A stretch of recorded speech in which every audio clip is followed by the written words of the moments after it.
Praise lord. మన ప్రభును రక్షకుడైన యేసుక్రీస్తు నామములో అందరికీ వందనాలు.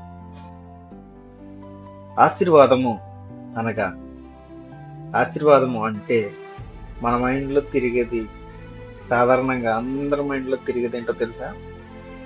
ఆస్తులు, బంగారం, కార్లు, ఇంకా వివిధమైనవి మన మైండ్లో తిరుగుతూ ఉంటాయి. అయితే నేను అంటాను, సినిమా పరిశ్రమ ఉంది, అందరి దగ్గర కోట్ల కోట్ల ఆస్తులు ఉన్నాయి, చాలా డబ్బు ఉంది, కార్లు ఉన్నాయి, బంగారం ఉంది. అంటే ఇప్పుడు ఏమనాలి? వారందరూ కూడా దేవుడు ఆశీర్వదించిన బిడ్డలు అనాలా? అవన్నీ వారికి ఎలా వచ్చినాయి?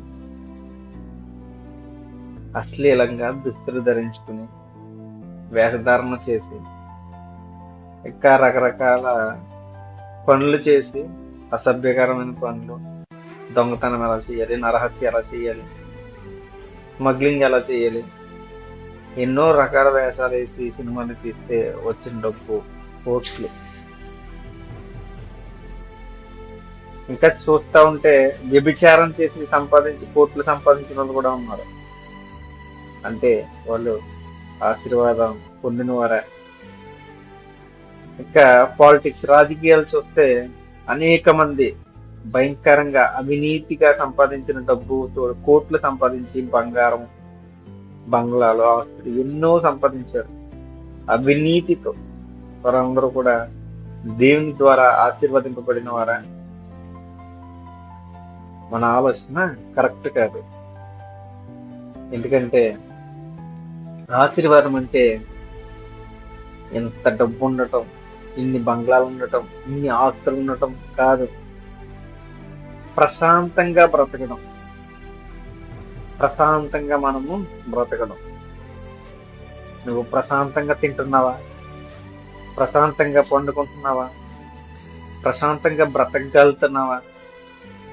ఎప్పుడైతే నీలో ప్రశాంతత లేదో, నీలో ఆశీర్వాదం లేదు. అంతేగాని ఆశీర్వాదం అంటే డబ్బు, బంగ్లాలు, బంగారం కాదు. ఒక చిన్న ఉదాహరణ, అబ్రహాంని దేవుడు చాలా గొప్పగా ఆశీర్వదించాడు. కానీ అబ్రహాం ఎక్కడ double stair building, triple stair building, పెద్ద పెద్ద మేడలు కట్టినట్టు మనం బైబిల్లో చూడలేం. ఎక్కువగా గుడారాల్లో నివసించినట్టే మనం చూస్తూ ఉంటాం. మరి అంత ఆశీర్వాదం పొందినవాడు గుడారాల్లో అక్కడక్కడ డేరాలు వేసుకుని ఉండడం ఏంటి? అంటే ఆశీర్వాదం అంటే ఏంటో మనకు అర్థం అవ్వాలి.